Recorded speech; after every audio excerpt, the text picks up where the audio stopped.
नमस्कार मित्रांनो, मराठी बोली या चॅनलमध्ये तुम्हा सगळ्यांचं स्वागत आहे. तर आज आनंदी या मालिकेच्या आजच्या भागामध्ये खूपच धमाकेदार असा ट्विस्ट आपल्याला बघायला मिळणार आहे.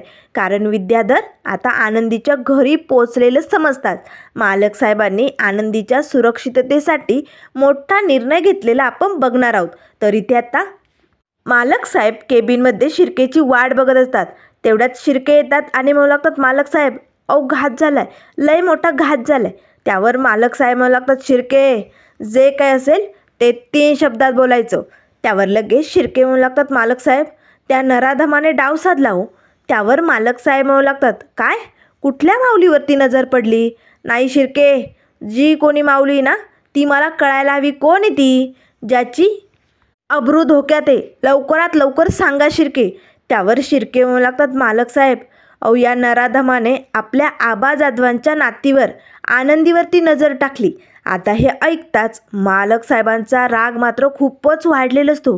काय आबा जाधवांची नात आनंदी?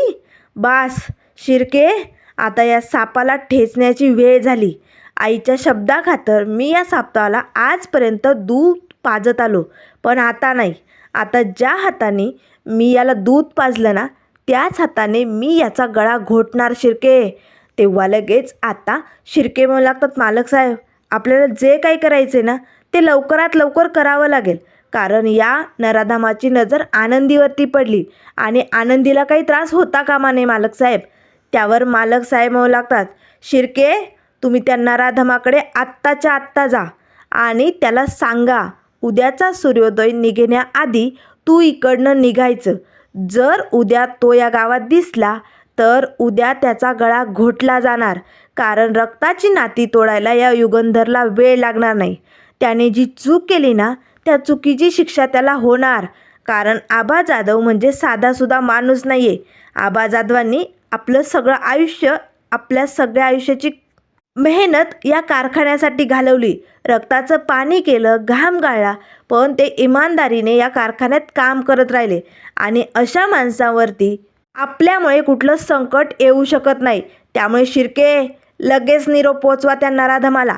तेव्हा शिर्के म्हणू लागतात, साहेब पोचलं म्हणून समजा. असे म्हणतात शिर्के तिकडनं निघून जातात. त्याच वेळेस आता भडकलेले मालक साहेब म्हणू लागतात, विद्याधर तुझ्यासारख्या सापाला ठेचण्याची वेळ झाली. आता बघ तुझी कशी वाट लावतो ते. नाव युगंधर लावणार नाही असं आता मालक साहेबांनी ठरवलेलं असतं. तर इकडे आता कारखान्याच्या बाहेरच विद्याधर दारू पिऊन आपल्या गाडीत बसलेला असतो. त्याच वेळेस आता त्याचा ड्रायव्हर तिकडेच उभा असतो.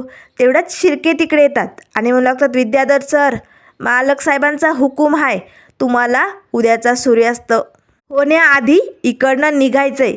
त्यामुळे लवकरात लवकर निघा, नाहीतर मालक साहेब काय करतील सांगता येणार नाही. तेव्हा लगेच आता विद्याधर म्हणू लागतो, ए शिर्के आला? तुझ्या मालक साहेबांचा निरोप घेऊन आला का तू? त्यावर लगेच शिर्के म्हणू लागतात, विद्याधर सर तुम्हाला पैसे भेटलेत ना? मालक साहेबांनी पैसे दिलेत ना तुम्हाला? मग तुमचं इकडे काहीच काम नाही. त्यामुळे आत्ताच्या आत्ता निघायचं आहे. मालक साहेब लय भडकलेत. त्यावर लगेच आता विद्याधर म्हणू लागतो, ए शिर्के तुझ्या मालक साहेबांनी पैसे दिले म्हणून माझे उपकार केले का? चल जा. गेलो असतो शिर्के, पण बघा ना. असे म्हणताच आता लगेच विद्याधर गाडीतनं उतरतो. आता त्याच्या पायाला जणू खूप लागलंय. त्याला चालता येत नाही, तो लंगडत असतो. त्याच वेळेस शिर्के म्हणू लागतात, काय झालंय आता? त्यावर लगेच आता विद्याधर म्हणू लागतो, शिर्के साहेब अहो आता तब्येत ठीक नसली तर शरीर कसं साथ देणार बरं? बघा हा पाय लय दुखायला आहे आणि अशा अवस्थेत आम्ही कसं इकडनं प्रवास करून जाणार बरं? त्यामुळे आजचा दिवस आम्ही इकडेच आराम करतो. बरं वाटेल ना तेव्हा इकडनं पाय काढू बरं का शिर्के आम्ही. सांगा तुमच्या मालक साहेबांना जा. असे म्हणताच आता लगेच विद्याधर गाडीत बसतो आणि तिकडनं निघून जातो. त्याच वेळेस शिर्के म्हणू लागतात, हा विद्याधर म्हणजे मालक साहेबांच्या या कारखान्याला लागलेला एक कलंक आहे, कलंक. आणि हा विद्याधर कधी मालक साहेबांच्या या सगळ्या मेहनतीला ग्रहण लावेल ना ते सांगताच येणार नाही. त्यामुळे विद्याधर नावाची ही कीड कायमची नष्ट केलीच पाहिजे असे म्हणत आता शिर्के तिकडनं निघून जातात. तर आता इथे संध्याकाळची वेळ झालेली असते. आबा मात्र आता बाहेर अंगणात बसलेले असतात. आबांना खूपच टेन्शन आलेलं असतं.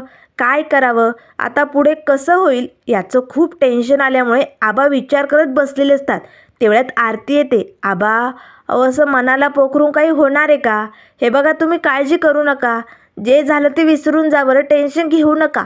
त्यावर आबा म्हणू लागतात, आरते अगं तुला माहिती आहे ना, अगं या पोरीला कळत नाही का आजकालचं जग कसं आहे, आजकाल जगात काय काय होतं हे हिला ऐकायला येतं आहे ना, मग अशी कशी कुणा सगळ्यांना माहिती सांगू शकते ही? नाही ग आरती, आज आनंदीने तिच्याबद्दल माहिती सांगून मोठी चूक केली ग. माझ्या जीवाला लय घोर लागलाय, का कुणास ठाऊक मनाची भीती वाढायली ग आरती. त्यावर लगेच आरती म्हणू लागते, आबा सगळ्यात आधी तुम्ही शांत व्हा बरं आणि शांत डोक्याने विचार करा. हे बघा आज काही झालं तर नाही आहे ना, मग आपल्याला घाबरायची गरज नाही. अहो आपण ना मन मोकळेपणाने मालक साहेबांशी बोलूया. मालक साहेब या सगळ्यातनं नक्की मार्ग काढतील. त्यामुळे आबा प्लीज माझं ऐकाल, टेन्शन घेऊ नका. तेव्हा आबा म्हणू लागतात, ठीक आहे आरते, तू म्हणते तर आपण मालक साहेबांशी बोलून बघूया. पण मनाची धडधड काही जात नाही ग, बघूया काय होतंय ते. तेव्हा लगेच आरती म्हणू लागते, चला मग आता टेन्शन घेणं बंद करा आणि जेवण करून घ्या, चला आतमध्ये. आबा आणि आरतीताई आतमध्ये निघून जातात. तर त्यानंतर आता इथे दुसऱ्या दिवसाची सकाळ झालेली असते. आता सकाळी सकाळी रोजच्याप्रमाणे आनंदी तयार होऊन आपल्या टुरिस्ट गाईडच्या नोकरीसाठी निघालेली असते. त्याच वेळेस आबा ओरडून म्हणू लागतात, आनंदी सांगितलेलं कळत नाही, आजपासून तू नोकरीवरती जायचं नाही, घरातनं बाहेर पाऊल टाकायचं नाही, तू घरातच थांबायचे. तेव्हा लगेच आता आनंदी म्हणू लागते, आबा अहो काय बोलायलाय तुम्ही? हे बघा काल मला उशीर झाला होता, पण आज नाही होणार, आज मी लवकर येईल आबा. अहो माझी नोकरी आहे ना आबा, मला जाऊ द्या. त्यावर आबा म्हणू लागतात, अगं पोरी तुला कळत नाही का, त्या विद्याधरची नजर तुझ्यावरती पडली, त्यामुळे तू घरातनं बाहेर पडू शकत नाही. कसं सांगू तुला, त्यामुळे तू नोकरी करायची नाही, ती नोकरी गेली खड्ड्यात, असे ठणकावून आबांनी आता सांगितलेलं असतं. तेव्हा आनंदी म्हणू लागते, आबा अहो असं काय करायले, दरवेळेस माझ्या नोकरीवरतीच काय येतं सगळं. हे बघा आता मी नोकरी करून 4 पैसे कमवते, तुमच्या खांद्याला खांदा लावण्याचा प्रयत्न करते की नाही. मग आबा अहो असं घरात थांबून मला मागे का खिचताय तुम्ही? उलट तुम्ही मला प्रोत्साहन देऊन पुढे घेऊन जाण्यास मदत करायला पाहिजे आबा, सांग ना गारतीताई. त्यावर लगेच आबा म्हणू लागतात, जमणार नाही, तुला एका शब्दात सांगतोय ना, ठेव ती पर्स खाली, अजिबात घराच्या बाहेर पाऊल टाकायचं नाही, नाहीतर या आबाशी गाठ या, लक्षात ठेव. आणि आरते तू काय स्वयंपाक करते तिकडे, चल पटकन ते गॅस बंद करून इकडे आणि हिला समजाव. त्याच वेळेस आता आरती लगेच आनंदीकडे बघू लागते. तेवढ्यात दरवाजात वैशुताई आलेली असते. आता वैशुताई प्रसाद घेऊन येते आणि मला लागते, आरते अगं हे बघ मी काय आणले, प्रसाद आणलाय. त्याच वेळेस आता इकडे ही गंभीर अवस्था बघताच वैशुताई सगळ्यांकडे बघू लागते, काय झालंय. तेव्हा आबा म्हणू लागतात, वैशू ये आतमध्ये ये आणि 4 शब्द घाल हिच्या डोक्यात, मी सांगतोय ना हिला घराबाहेर पडू नको, पण ऐकायला तयारच नाही आहे, सांग तुझ्या भाषेत सांग समजावून. आता वैशुताई आनंदीजवळ येते आणि म्हणू लागते, आनंदी हा घे प्रसाद घे बरं. आनंदीने प्रसाद घेतलेला असतो.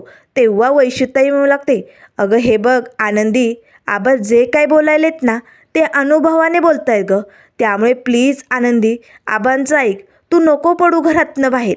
त्यावर लगेच आता आनंदी म्हणू लागते, वैशुताई आज जे माझ्याबरोबर झालं ते जर उद्या तुझ्याबरोबर झालं तर तू घरातनं बाहेर पडणार नाही का, सांग ना, यात माझी काय चूक आहे, मग मी का घरात थांबायचं.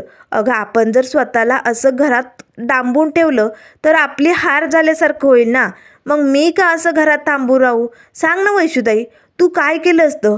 आज जर माझ्या जागेवरती तू असती तर तू अशीच घरात थांबून ठेवलं असतं का तुला, सांग ना.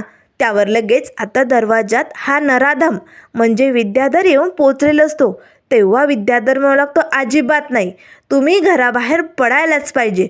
आता मात्र या राक्षसाला आपल्या दारात बघून आबांना मात्र खूपच थरकाप उडालेला असतो. आबा, आरतीताई सगळेजण आता या नराधमाकडे बघू लागतात. त्याच वेळेस विद्याधर मात्र आता सगळ्यांकडे एकटक नजरेने बघू लागतो.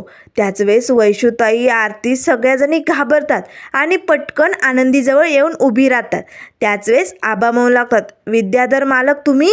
त्याच वेळेस विद्याधर म्हणू लागतो, आबा जाधव येतो की घरात तुमच्या, थांबा थांबा आलोच, असे म्हणताच आता विद्याधर पटकन आतमध्ये येतो आणि म्हणू लागतो, आबा जाधव, अहो तुमच्या नाती लय हुशार आहे, तुम्ही त्यांना असं घरात डांबून ठेवू नका, त्यांना बाहेर पडू द्या, त्यांचे गुण लोकांना कळू द्या आणि त्यांना अगदी आनंदात राहू द्या, असे म्हणताच आता घाणेरड्या विचित्र नजरेने हा विद्याधर आता आनंदीकडे बघू लागतो.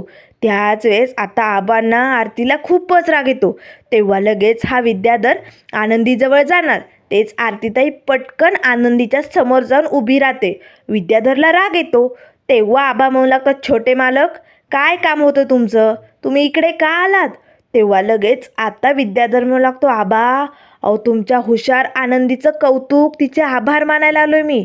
अहो तुम्हाला काय सांगू आबा, काल रात्री एवढा पाऊस झाला की ती चिखल झाला होता आणि मग काय, भर रस्त्यात आमची गाडी अडकली आणि मग ती गाडी निघेनाशी झाली. पण तुमची ही हुशार आनंदी तिकडे आली आणि तिने तिच्या या हुशार डोक्याने आमची गाडी बरोबर खड्ड्यातनं बाहेर काढली, आमची एवढी मदत केली.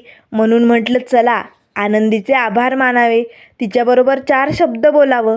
पण नंतर गावातनं बातमी कळाली की आज आनंदी घराबाहेर पडणारच नाही, तिला कोणी घराबाहेर पडूच देत नाही.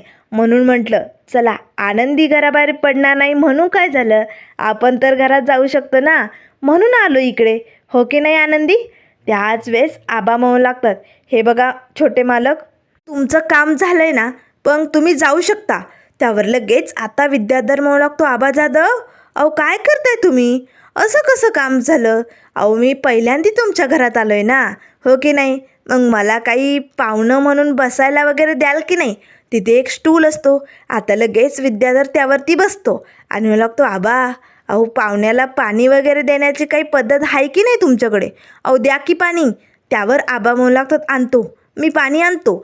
तेव्हा लगेच विद्याधर म्हणू लागतो, थांबा आबा, अहो वय झालं आहे तुमचं, तुम्हाला नाही झेपणार आता ही कामं, कशाला दगदग करताय, कारखान्यात करताय ना काम, तेच भरपूर झालं, आता घरची कामं बंद करा. आनंदी देईल की मला पाणी, तिच्या हातनं थंडगार पाणी, म्हणजे कसा माझा आत्मा शांत होईल, हो की नाही आनंदी? आता मात्र आरती, वैशूताई सगळ्याजणी या नालायक माणसाकडे रागाने बघत असतात. त्याच वेळेस आबा म्हणू लागतात, नाही आनंदी नाही, मीच देतो. तेव्हा लगेच विद्याधर ओरडतच म्हणू लागतो, आबा सांगितलं ना मी, पाणी प्यायचंय तर मला आनंदीच्या हातचंच, मग बघा तुम्हाला काय करायचंय.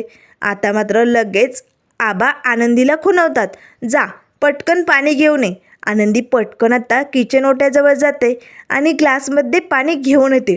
आता हा विद्याधर मात्र आनंदीकडे बघून खूपच खुश झालेला असतो. आता आबा, आरतीताई या सगळ्यांना या नीच माणसाचा खूपच राग येतो.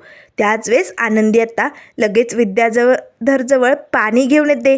तेव्हा विद्याधर मात्र आता आनंदीकडे एकटक बघत असतो आणि तिच्या हातनं लगेच तो ग्लास घेणार. तेच तो तिचा हात पकडतो. आनंदी आता पटकन तो ग्लास आपल्या हातातनं सोडणार. तेच विद्याधर 2 हाताने आता तो ग्लास आणि आनंदीचा हात पकडतो. सॉरी जरा ठोका उडाला होता ना, म्हणून थोडी तारंबळ उडाली, बरं झालं मी पकडला ना, असे म्हणताच आता विद्याधर ते पाणी पिऊ लागतो. पण दुसऱ्या हाताने त्याने आनंदीचा हात घट्ट धरून ठेवलेला असतो. आता मात्र आबांना, आरतीताईला काय करावं या माणसाचं असं झालेलं असतं. तो आनंदीचा हात सोडायला तयारच नसतो. आनंदी मात्र हिसक्याने आता त्याच्या हातून आपला हात ओढून घेते. त्याच वेळेस आता लगेच विद्याधर ज्या हाताने आनंदीचा हात पकडलेला असतो ना, त्याचा असा स्पर्श आपल्या तोंडावरती फिरू लागतो. आता मात्र या माणसाचा सगळ्यांना खूपच राग येतो. आनंदी घाबरलेली असते. तेव्हा लगेच आता विद्याधर म्हणू लागतो, वा आनंदी, तुझ्या हातच्या पाण्याला ना चवच काहीतरी वेगळी, 1 नंबर गोड लागलं की, लय भारी. आता लगेच आबा पटकन आनंदीचा हात पकडतात आणि तिला आपल्या आडबाजूला ओढतात. तेव्हा लगेच विद्याधर म्हणू लागतो, आबा जाधव अहो एवढं टेन्शन नका घेऊ, जे काय होईल ते समजा चांगलंच होईल, पण चला मी आज आनंदीसाठी बक्षीस घेऊन येणार होतो, पण काय बक्षीस आणू याचा विचार करत होतो. म्हणून मग ठरवलं आता विद्याधर आनंदीच्या घरी येणार, हेच खूप मोठं बक्षीस झालं की. मग काहीच आणलं नाही, आलो असताच मोकळा. पण आबा काळजी करू नका, इथलं पाणी लय गोड आहे. आता रोजचा एक चक्कर इकडे व्हायलाच पाहिजे आनंदीच्या हातचं पाणी प्यायला. आता मात्र आबांना खूपच राग येतो. त्याच वेळेस आता विद्याधर म्हणू लागतो, बरोबरच चला आबा निघतो हं. आणि आबा तुम्ही एवढ्या वर्ष आमच्या कारखान्यात काम केलं, कष्टाचं पाणी केलं, ते म्हणतात ना जुनं ते सोनं. मग मला हे सोनं लय आवडलंय असे म्हणत आता घाणेरड्या नजरेने हा नराधम आनंदीकडे बघतो आणि तिकडनं निघालेला असतो. त्याच वेळेस इकडे आता कारखान्यात मालकसाहेब खूपच भडकलेले असतात. कारण काल रात्री ज्या माणसाला इकडनं इचलकरंजीतनं बाहेर काढण्याचा निरोप देण्यासाठी शिर्केंना पाठवलेलं असतं, त्या नराधमाने साफ नकार दिले असतो. त्यावर मालकसाहेब म्हणू लागतात, शिर्के त्याची एवढी हिंमत, आता जे काय करायचं ना ते आम्ही स्वतः करू, तुम्ही यात पडायची गरज नाही. आता या नराधमाला मी सोडणार नाही. त्यावर शिर्के म्हणू लागतात, मालकसाहेब अजून बातमी संपलेली नाही, आता तर मोठा प्रश्न पडला आहे. कारण हा विद्याधर आबा जाधवांच्या घरी पोचलाय, बातमी कळली. आणि आता तर आबा जाधवांची काळजी अजून वाढली असेल हो. आपल्याला काहीतरी करावं लागेल हो मालकसाहेब, जे काय करायचे ते लवकरात लवकर. त्यावर लगेच आता मालकसाहेब म्हणू लागतात, एवढी हिंमत या सापाची? नाही नाही नाही, आता या सापाला बिळातनं बाहेर काढावंच लागेल आणि या नात्यांची गाठ तोडण्याची वेळ झाली शिर्के. कारण या रक्ताचं नातं यानेच काळं केलं आहे. आता हे काळं नातं संपलंच पाहिजे. शिर्के तुम्ही ताबडतोब आबा जाधवांच्या घरी जा आणि त्यांना इथे हजर करा, लगेचच्या लगेच निघा. तेव्हा शिर्के म्हणू लागतात, पोचलं मालकसाहेब पोचलं असे म्हणतात. आता शिर्के लगेच आबा जाधवांच्या घरी निघालेले असतात. तर आता तो नराधम घरातनं गेलेला असतो. तेव्हा आबा मात्र भडकतात आणि ओरडतच म्हणू लागतात, कळलं आता मी का घराबाहेर पडू नको म्हणत होतो, समजलं ना? तुझ्यावरती त्याची वाईट नजर पडली, त्यामुळे आनंदी तुझं घरातनं बाहेर पडणं मुश्किल झालं आहे, समजलं आता? आता घरातनं बाहेर पाऊल टाकायचं नाही असे म्हणत आबा मात्र आता दरवाजातनं बाहेर डोकावून बघत टेन्शनमध्ये विचार करत असतात. तर त्यानंतर इथे आता शिर्के साहेब आबा जाधवांना कारखान्यावरती घेऊन येतात. आता केबिनमध्ये येताच आबा मात्र थरथर कापत असतात. मालकसाहेब काही चूक झाली का? माझ्याकडनं काही चुकलं आहे का? नाही म्हणजे तुम्ही असं लगोलग बोलावलं ना म्हणून टेन्शन आलं हो. शिर्के साहेबांनी बी काय बी सांगितलं नाही, अर्धवट बोलले की मालक साहेबांनी अर्जंट बोलावले. आमच्याकडनं काही चूक झाली का मालकसाहेब? त्यावर मालकसाहेब म्हणू लागतात, आबा यावेळेस चूक तुमच्याकडनं नाही तर चूक आमच्याकडनं झाली आबा. अहो मी एक मोठा निर्णय घेतलाय, बसा बरं आधी. आबा लगेच आता तिथे खुर्चीवरती बसतात. तेव्हा लगेच मालकसाहेब म्हणू लागतात, आबा अहो उद्यापासनं नाही आजपासनंच तुम्ही तुमच्या आनंदीला कारखान्यात कामाला घेऊन या. तेव्हा लगेच आबा मात्र मालक साहेबांकडे बघू लागतात. त्याच वेळेस शिर्के म्हणू लागतात, हो आबा अहो तुमची आनंदी लय हुशार आहे, त्यामुळे आता मालक साहेबांनी तिला कायमचं इथे कारखान्यात कामावरती घेण्याचा निर्णय घेतला आहे. त्यामुळे तुम्ही लवकरात लवकर आनंदीला विचारा, ती येईल ना इकडे कामाला. त्यावर आबा खुश होतात, आनंदी नक्की येईल, तिला तर लय आवडेल, माझी आनंदी लय गुणी आणि हुशार आहे. त्यावर लगेच मालक साहेब म्हणू लागतात, म्हणूनच आम्ही आनंदीला या कारखान्यात कामाला घेतोय. आबा आजपासनं आनंदी इथे काम करणार. त्यावर आबा म्हणू लागतात, लय उपकार झाले मालक साहेब, पण एक बोलायचं होतं. तुम्ही आत्ता म्हणालात की चूक तुमच्याकडनं नाही आमच्याकडनं झाली, म्हणजे काय म्हणायचे मालक साहेब तुम्हाला? त्यावर मालक साहेब म्हणू लागतात, माझ्या घाणेरड्या भावाची नजर तुमच्या आनंदीवरती पडली, ही बातमी कळाली आबा मला, म्हणूनच मी हा निर्णय घेतला आहे. म्हणजे कसं आहे, आनंदी कारखान्यात काम करायला आली तर ती इथे सेफ राहील, तुमच्या आणि आरतीच्या नजरेत राहील, म्हणजे पण तिला इथे सुरक्षित ठेवू शकतो. तेव्हा आबा म्हणू लागतात, चालेल नक्कीच, माझी आनंदी आजपासूनच इकडे कामाला येणार, तिला लय आनंद होईल. त्यावर लगेच आता मालक साहेब म्हणू लागतात, मग उशीर कशाला करायचा, लगेच घरी निरोप धाडा. त्यावर आबा म्हणू लागतात, मालक साहेब हात जोडतो, तुम्ही प्रत्येक वेळेस आमची देवदूतासारखी मदत करता. खरं मालक साहेब तुम्ही देव माणूस आहात, तुमचे आभार कसे मानावे ना तेच कळत नाही. त्यावर लगेच मालक साहेब म्हणू लागतात, आबा तुम्हाला आभार मानायची गरज नाही हो, कारण तुमच्या नातीने आमच्यावरती जो उपकार केला आहे ना तो लय मोठा आहे. कारण आज तुमच्या नातीच्या हुशारीमुळे केवळ आम्हाला ही 7 समुद्रापलीकडची डील भेटली. हे लय मोठे उपकार आहेत आणि म्हणूनच आनंदीच्या सुरक्षिततेसाठी आम्ही हा निर्णय घेतला आहे आणि त्यामुळे आपल्या कारखान्याला तुमच्या नातीच्या हुशारीचा फायदाही होईल आणि तिचं कामही चालू राहील, तिच्याकडे नजरही राहील. तेव्हा आबा म्हणू लागतात, चालेल चालेल, मी लगेच आनंदी आणि आरतीला पाठवून देतो. असे म्हणत आता खूपच आनंदात आबा घरी निघालेले असतात.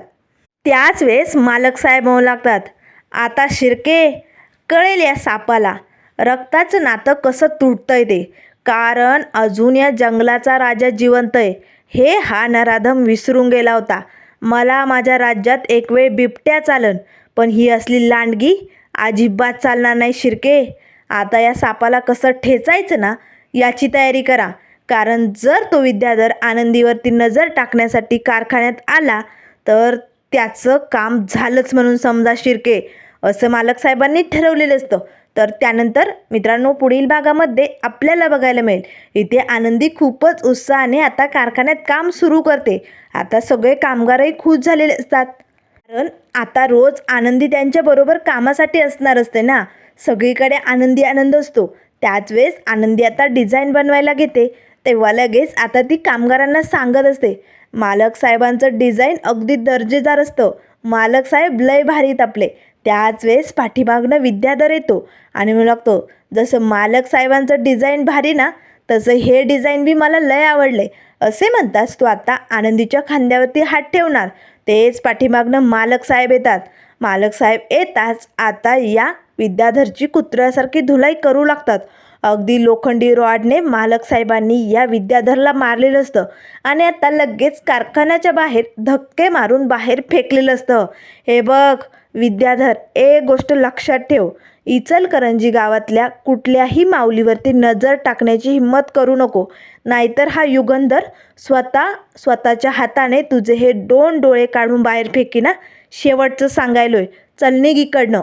आता भडकलेला विद्याधर रागानेच मालक साहेबांकडे बघू लागतो. आनंदी मात्र आता मालक साहेबांकडे बघत असते. आनंदी मालक साहेबांवरती खुश झालेली असते.